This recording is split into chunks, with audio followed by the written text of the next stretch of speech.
काही क्षण शांतता पसरली. दरवाजा मागून कसलाच कोणाचाही आवाज आला नाही.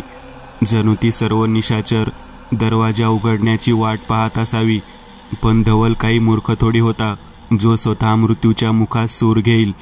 शेवटी जरा वेळाने त्यांचा मनस्ताप झाला. ते सर्व एकाच क्षणी डिवसले गेले. त्यांचा क्रोध उफाळून वर आला. सर्वांनी धवलला शिव्या शाप द्यायला सुरुवात केली. दरवाजावर धाड धाड करत हातपाय मारायला सुरुवात केली. धवल घाबरून 2 पावले मागे झाला. दरवाजा उघड नाही हरामखोर, उघड दरवाजा. लहानपणापासून पाळलंय तुला. कशाला ते? खायलाच ना. तुझ्या रक्ताचा घोट घेण्यासाठी तुला हे जीवन दिले आम्ही. धाडधड करत दरवाजा ठोठावला गेला. उघड दरवाजा, उघड. बाहेरून ओरडण्याचे धमकावण्याचे आवाज येत होते. पण धवलला कळून चुकलं होतं. हा दरवाजा त्या हैवानांना रोखत आहे. आपण सध्या सुखरूप आहोत, पण पुढे काय? इथून बाहेर पडण्याचा मार्ग शोधायला तर हवा ना. तो दरवाजा तुटला तर ती सर्व आत येतील आणि मग शरीर बाबूसारखं बिना रक्ताचं काठीसारखं होऊन जाईल. बाहेर कोणी दिसतं का? जो कोणी दिसेल त्याला आवाज देऊन मदत मागू. या हेतूने धवल हॉलमध्ये असलेल्या 15 पावलांवर समोरच्या काचेच्या खिडकीपाशी आला. खिडकी बंद होती. तिची झाप अनलॉक करून त्याने सरकन उघडली व एक कटाक्ष खाली सोसायटी ग्राउंडवर टाकला. सर्व दिशेंना जशीच्या तशी सामसूम होती. पण तेवढ्या सोसायटीच्या मेन गेट समोर एक स्कूटी येऊन उभी राहिली. धवलने डोळे बारीक करून त्या स्कूटीकडे पाहिलं. तसे त्याच्या तोंडून त्या व्यक्तीचं नाव निघालं. ईशा. होय, सोसायटी मेन गेटवर ईशाची स्कूटी उभी होती. तिला पाहताच धवलला सुटकेचा एक दुवा दिसला. त्याने तिला आवाज देण्यासाठी शरीरात ऊर्जा साठवली व मोठ्याने तिचं नाव घेत ओरडला, रिपीट सीन.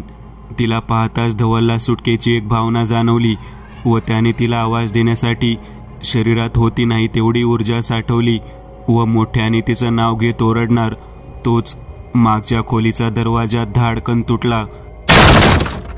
जमीनदोस्त झाला. धवलने पोटात गोळा आल्यागत झटकन मागे वळून पाहिलं. उघड्या चौकटीतून ती निशाचर थव्याथव्याने धावत आत घुसली. धवलच्या दिशेने येऊ लागली. धवलने त्या क्षणालाही मदतीच्या उद्देशाने खिडकीकडे पाहिलं व मोठ्याने ओरडत ईशाला आवाज दिला. शेवटच्या श ह्या शब्दावर त्याच्या तोंडावर एक प्रेताळ हाताची धारधार नखांची मूठ येऊन आदळली. ज्या हाताने धवलचं तोंड दाबून धरलं व सरकन त्याला फरफटत खिडकीतून दूर घेऊन निघून गेलं. धवलच्या घशातून आवाज नाही, फक्त उसासे बाहेर पडत होते. कारण त्याच्या तोंडावर निशाचर सोहम, जो की धवलचा मोठा भाऊ होता, त्याने धवलचं तोंड आपल्या हाताने दाबून धरलं होतं. धवलच्या मागे त्याचा भाऊ सोहम होता, ज्याने त्याचं तोंड दाबलं होतं व डाव्या बाजूला वहिनी अर्पिता, आई सुलक्षणाबाई आणि उजव्या बाजूला बहीण रेखा उभी होती. ती 4.5 फूट उंचीची रेखा हावरटल्यासारखी दातांवरून जीभ फिरवत धवलकडेच पाहत होती. या सर्वांपासून पुढे खिडकीजवळ धवलचे निशाचरी पिता रामनाथराव उभे होते. त्यांच्या चेहऱ्यावर कमालीचा आनंद झळकत होता, कारण त्यांच्या नजरेला खाली गार्डनमध्ये उभी ईशा दिसत होती. वा माझ्या महामहिम, वा काय खेळी आहे तुमची. बघ धवल बघ, तुझी ईशा वर येते. त्या बिचारीला हे ठाऊक सुद्धा नसेल की इथे तिचा मृत्यू तिची वाट पाहत आहे. म्हणजे पिता, रेखा बोलू लागली. आताच्या धवलचा आणि ईशाचा काटा काढायचा का? तिच्या शब्दात, तिच्या प्रश्नात एक आसुरी आनंद लपला होता. रक्तासाठी हावरटलेली लालसा होती. नक्कीच माझ्या प्रिये, आज तुझी इतक्या वर्षाची इच्छा तू पूर्णच करून टाक. या धवलच्या रक्ताचा घोट आधी तूच घे बस. रामनाथरावच्या वाक्यांवर रेखा येड्यासारखी जागेवर उड्या मारत दोन्ही हातांच्या टाळ्या पिटू लागली. न जाणे त्या ध्यानाला या आसुरी कार्यात कसली मजा मिळायची कोणास ठाऊक. धवल पुन्हा बोलण्याचा प्रयत्न करू लागला. सोहम, नीट तोंड बंद कर त्या बकऱ्याचं, नाहीतर त्याच्या मागे मागे आलेली शेळी सावध होऊन पळून जायची. रामनाथरावांच्या वाक्यावर सोहमने होकारार्थी मान हलवली. आपल्या बलदंड भाऊच्या पंजाची पकड अजूनच घट्ट केली. रामनाथरावांनी दरवाजाकडे पाहिलं. दरवाजा तुटून खाली पडला होता. त्याच दरवाजाकडे पाहत रामनाथरावांनी डोळे बंद केले. तोंडातून मायावी मंत्रांचा उच्चार सुरू केला. मग ओठांची हालचाल थांबवून झपकन डोळ्यांच्या पापण्या उघडल्या. मंत्राच्या शक्तीसहित डोळ्यांच्या कडांचा रंग बदलला. निळसर कचकड्यासारखा झाला आणि त्या निळसर कचकड्यातल्या बाहुलीच्या काळ्या ठिपकेचा रंग रक्ताच्या थेंबासारखा लालसर होता. रामनाथरावांनी डोळ्यांचा आकार मोठा केला.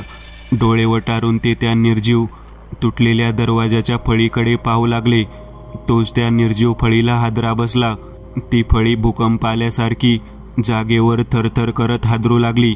श्वास कोंडलेल्या रोग्याप्रमाणे आचके देऊ लागली व पुढच्या क्षणाला तो दरवाजा बिनआधाराने नैसर्गिक नियमांना मोडत खाडकन जमिनीवरून उठला जात जागेवर सरळ उभा राहिला. मग धाडकन चौकटीवर आपटला. आजूबाजूला उडालेले जे काही नट खिळे बिजागऱ्या होत्या ते लवचिंबकासारखे दरवाजाच्या दिशेने ओढून आले. ज्या ज्या खणात फिट होते पुन्हा तिथेच बसले. फक्त अर्ध्या सेकंदातच तुटलेला दरवाजा बसून झाला होता. धवल अचंबित, नवल, अविश्वसनीय, आश्चर्यकारक नजरेने हे दृश्य पाहत होता. नक्की डोळ्यांसमोर आता जे काही घडलं ते खरं होतं का हे मन मानू पाहत नव्हतं. पण खरंच हे सत्य घडलं होतं. काही क्षण अवतीभोवती कमालीची शांतता पसरली. सर्वजण ईशाच्या येण्याची वाट पाहत होते. तोच त्या गडद शांततेत घंटा वाजल्याचा आवाज झाला. ती आली, ती आली, रेखा उत्साहाने म्हटली. तिचा आनंद गगनात मावेनासा झाला होता. तोच बंद दरवाजावर धप धप असा धाप पडल्याचा आवाज झाला. जा रेखा, जा घेऊन ये तिला, जा, रामनाथराव म्हटले. त्यांचा जबडा वासला. त्यातून ते सुळ्यासारखे दात बाहेर आले. आज तो दावत होगी दावत. रामनाथरावांचा हलकासा आवाज. रेखा दरवाजाजवळ आली. मग तिने आपले दोन्ही दात प्रथम आत लपवले, पण ओठांवर त्यांचा उभार दिसत होता. रेखाने हात वाढवत दरवाजा उघडला तसे तिला आपल्या समोर ईशा दिसली. पण तिच्या सोबतच आणखी एक आकृती होती. त्या आकृतीने आपल्या अंगावर चारही बाजूंनी चादर गुंडाळली होती व चेहरा सुद्धा चादरेने झाकला होता. रेखा, तुम्ही तर गावाला गेला होतात ना, आणि हे काय घातलं आहे? कुठे फॅन्सी ड्रेस पार्टी होती का? ईशा जरा हसत म्हणाली.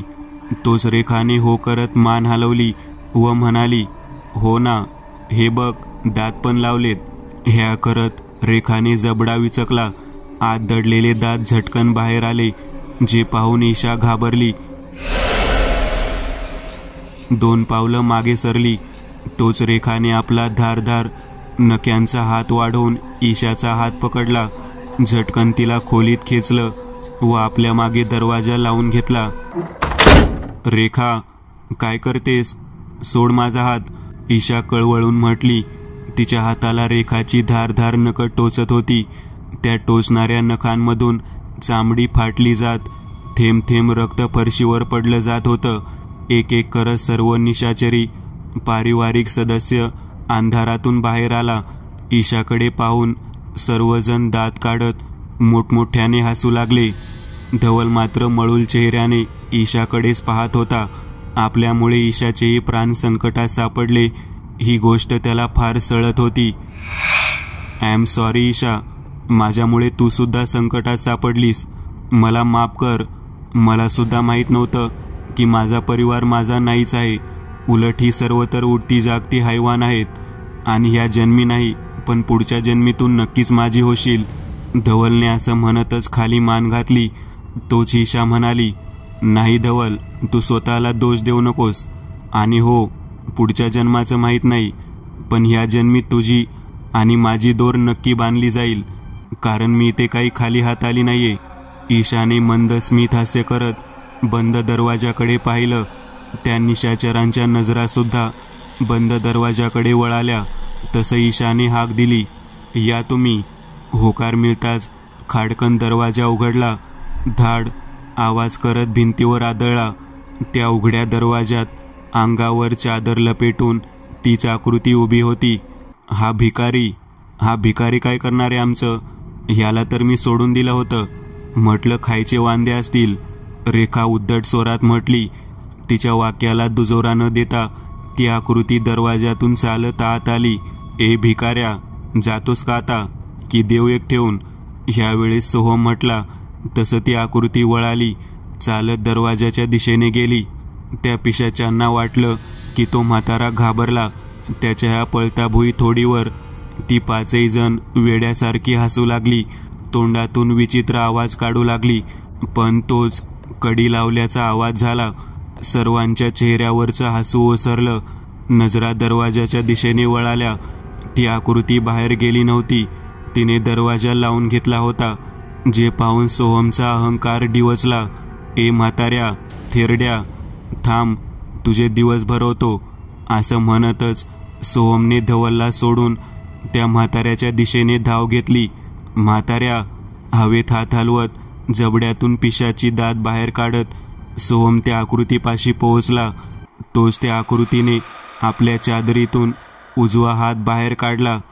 त्या हातात एक रुद्राक्षांचा कडा होता. त्या कड्यामध्ये एकूण 5 रुद्राक्ष होते. निशाचरी सोहम धावत पुढे आला आणि त्या आकृतीने आपला रुद्राक्ष कडा असलेला हात पुढून वेगाने धावत येणाऱ्या निशाचरी सोहमच्या छातीवर आलगट ठेवला. तसे त्याच क्षणी हातात असलेल्या कड्यातले 5ही रुद्राक्ष काळ्या झालेल्या विस्तवाला फुंकर मारून पुन्हा निखाऱ्याचं रूप मिळावं तसे झटकन सेकंदाच्या काट्यागणिक कार्यरत होतं.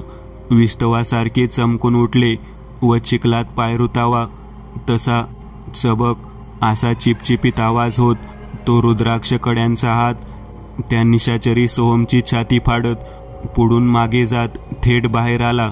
सोहमच्या छाताडाला मोठं होल पडलं होतं आणि त्या होलमध्ये आत धडधडणारं काळं हृदय त्या आकृतीच्या 5ही बोटांच्या पंजात पकडलेलं होतं, जे की त्या आकृतीने क्षणात पिठासारखं कुस्करलं. व ते धडधडतं हृदय कुस्कारताच सोहमच्या तोंडातून काळ्याशार रक्ताची लाळ बाहेर पडली व क्षणार्धात त्याचं सर्व शरीर काळ्या राखेत बदललं, मग फुटलं. जमिनीवर त्याच्या देहाच्या काळ्या राखेचा ढीग साचला होता. बंधू, बंधू, रेखाचा आवाज, नाद, अर्पिताचा आवाज आला. पुत्रा, पुत्रा, सुलक्षणाबाईंचा आवाज आला. त्या सर्व निशाचरी परिवारांचा संताप वर उफाळून आला होता. धवल ईशा दोघेही मात्र हसून आनंदित होत हा चमत्कार पाहत होते.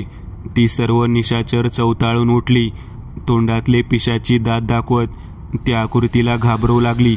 पण ती आकृती मात्र न घाबरता ताट उभी होती.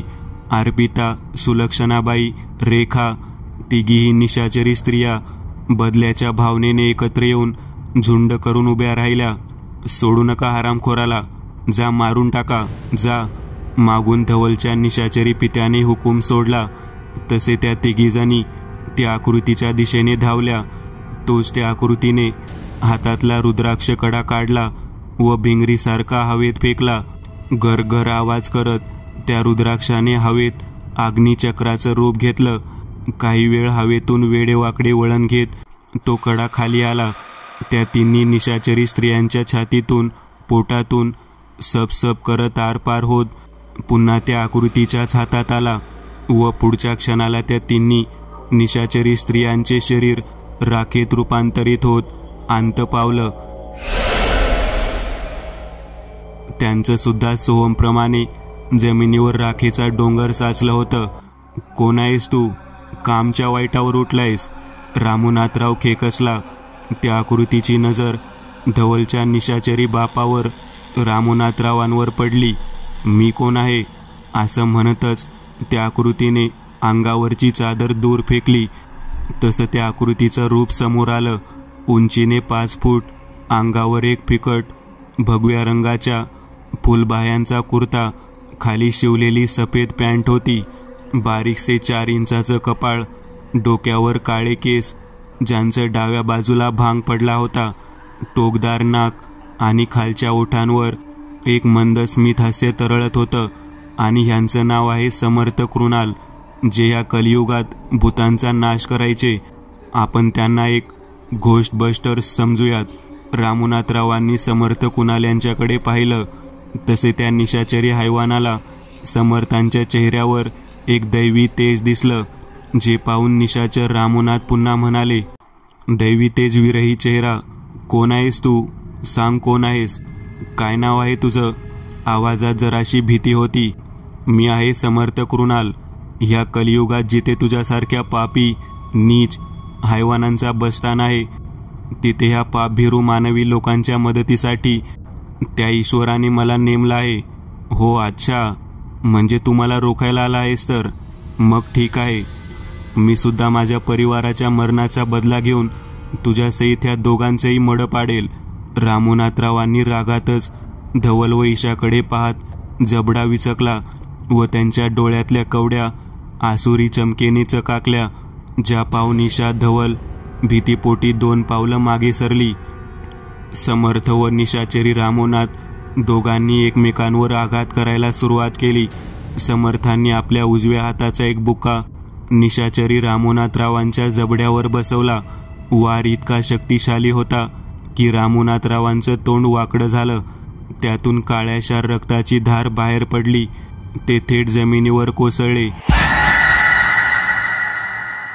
जमिनीवर कोसळताच त्यांनी नेत्रशक्तीचा वापर करण्याच्या हेतूने समर्थांकडे पाहिलं. त्या विस्फारलेल्या वटारलेल्या नजरेच्या बुबळांच्या कडा पुन्हा निळ्याशार रंगाने कचकड्यात बदलल्या व डोळ्यांच्या ठिपक्यांमध्ये बाहुल्यांमध्ये हिरवट रंगाचा घातकी शक्तिप्रवाह साठू लागला. स्पेसशिप साऊंडप्रमाणे आवाज होत ती हिरवट रंगाची शक्ती किरणे समर्थांवर आघात करण्यासाठी पोहोचली व वेगाने त्यांच्या छातीवर आदळली. त्या किरणांच्या शक्तीने समर्थ थेट 4 फूट मागे जाऊन भिंतीवर आदळले. समर्थांच्या पाठीला मार बसला होता, त्यातच ते विवळले. हीच संधी साधून निशाचर रामनाथ जागेवरून उठला. त्याने आपला मोर्चा धवल ईशाकडे वळवला. सटवे, मेले, तुझ्यामुळे माझ्या परिवाराचा अंत झाला. आता मी बदला घेणार. तुमच्या दोघांच्या रक्तथेंबाने माझा राग शांत करीन. असं म्हणतच रामनाथरावांनी जबडा विचकला. निशाचर राम्याने त्या दोघांच्याही दिशेने त्यांना मृत्यूचा डंक मारण्यासाठी धाव घेतली. रामनाथरावांच्या रूपातल्या सैतानात त्या दोघांनाही आपला क्रूर मृत्यू दिसला. दोघांनी एकमेकांना मिठी मारून डोळे बंद केले. रामनाथ त्या दोघांपासून फक्त 5 पावलांवर येऊन ठेपले होते. तोच त्यांच्या सर्व शरीराला एक हादरा बसला, जसं की काहीतरी त्यांच्या देहातून आरपार झाला असावं. रामनाथरावांच्या डोळ्यातील हिरवट छटा झटकन नाहीशी झाली. जबड्यातले दात हळूच आत घुसले व चेहऱ्यावर एक वेदना पसरली. त्याच वेदनेत त्यांनी हळूच खाली पाहिलं. त्यांच्या छातडाला एक गोलसर होल पडला होता. त्या होलमधून धडधडतं काळं हृदय व मागची भिंतीपाशी पाठ टेकून खाली बसलेली उंचावलेला हात समोर धरलेली समर्थांची आकृती दिसत होती. तोच रामनाथरावांच्या कानांना सप सप असा वेगानं हेलिकॉप्टरची धारधार पात फिरल्यासारखा आवाज ऐकू आला आणि नजर आता हळूच समोर वळाली.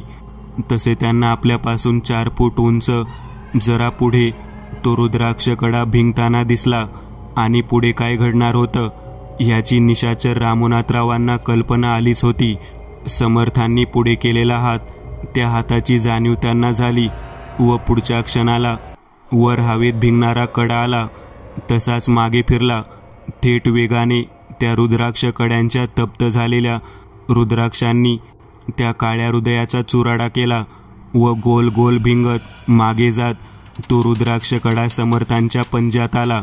रामनाथरावांचं सर्व शरीर तपकिरी रंगाने चकाकून उठलं, इतकं की ईशा धवल दोघांच्याही बंद डोळ्याआड सूर्यासारखा प्रखर तेज पसरला.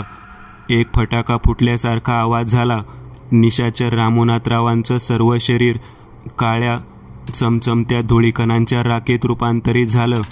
घन आत्मशोषक प्रगटम समर्थांच्या मंत्रासरशी त्यांच्या हाताच्या तळव्यावर घनकाराचा क्यूब अवतरला. त्या क्यूबमधून निळसर रंगाचा प्रकाश जोत बाहेर पडत होता.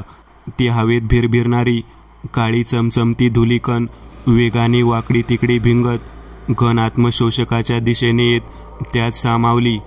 समर्थांनी निशाचरी रामनाथरावांना घन आत्मशोषकात कैद केलं होतं. समर्थ जागेवरून उठले. धवल ईशा दोघांपाशी चालत आले. तुम्ही ठीक आहात मुलांनो?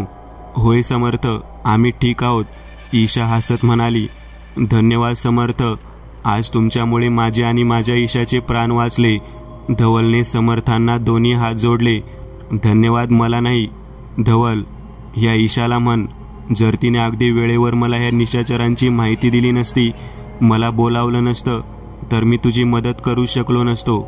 मग समर्थ जरा थांबून पुढे म्हणाले, माझी निघण्याची वेळ झाली, मला अजून बरीच काम आहेत. समर्थांनी असं म्हणतच त्या दोघांकडे स्मित हास्यासहित पाहिलं व उघड्या दरवाजातून चालत निघून गेले. धवल ईशाकडे आश्चर्यकारक नजरेने पाहत होता. त्याला असं आपल्याकडे डोळे वटारून पाहत असलेलं पाहून ती म्हणाली, काय झालं, असं का पाहतोयस? ईशा, हे फारच आश्चर्यकारक आहे की तुला माझ्यासोबत हे सर्व घडत आहे. मी संकटात आहे हे कसं कळालं? कारण मी तुला काहीच सांगितलं नाही आणि सांगणार होतोच, पण माझा फोन तर बागेतच कुठेतरी पडला. मग तुला कसं कळालं की? अरे हो, किती प्रश्न करतोस. सांगते, ऐक. हे बघ, जसं की तू म्हणालास की तुझा फोन बागेत पडला, बरोबर? धवलने फक्त हो करत मान हलवली. धवल, तुला आठवतं मी तुला व्हिडिओ कॉल केला होता आणि मला वाटतं जेव्हा तू धावत असताना खिशात फोन ठेवायला गेलास तेव्हा तो स्लिप होऊन खाली पडला आणि तेव्हाच गवतावर फोन पडताच फोनवर आलेली व्हिडिओ कॉलचा रिसिव्हर नक्कीच कसं तरी टच होत उचलला गेला असणार. कारण जेव्हा फोन उचलला गेला तेव्हा मला स्क्रीनवर तुझी निशाचरी फॅमिली ही अशा भीतीदायक अवतारात दिसली आणि मग माझ्या बाबांच्या ओळखीत हे समर्थ होते. मी लागलीच त्यांना कॉल करून ह्या सर्वांची माहिती दिली. तसे पुढे आता जे काही घडलं ते तू पाहतच आहेस. ईशाने न थांबता आपले वाक्य पूर्ण केलं व एक मोठा श्वास घेऊन तोच तोंडावाटे बाहेर सोडला. धवलने दोन्ही हात जोडले, वर पाहिलं व पुन्हा समर्थांचे आभार मानत म्हटला, थँक्यू समर्थ. जोपर्यंत तुम्ही आहात तोपर्यंत कोणतीच वाईट शक्ती आमचं काहीच वाकडं करू शकत नाही. मित्रांनो, आज पुरतं एवढंच. तुम्हाला जर काही गोष्ट आवडली असेल तर नक्की लाईक करा. तुमच्यापैकी बरेचसे जण व्हिडिओ लाईक न करताच पळून जातात, पण हा जर व्हिडिओ तुम्ही लाईक केला तर मला जरा बरं वाटेल आणि असेच भारी भारी व्हिडिओ बनवायची माझ्यात एनर्जी येईल. त्यामुळे नक्की लाईक करा आणि अजूनही कोणी या चॅनलला सबस्क्राईब केलेलं नसाल तर लगेच सबस्क्राईब करून टाका आणि बाजूची घंटी ती मात्र दाबायला विसरू नका. देवाची घंटी आहे ती. चला तर मग पुन्हा भेटूया अशीच एक आगळी वेगळी गोष्ट घेऊन पुढच्या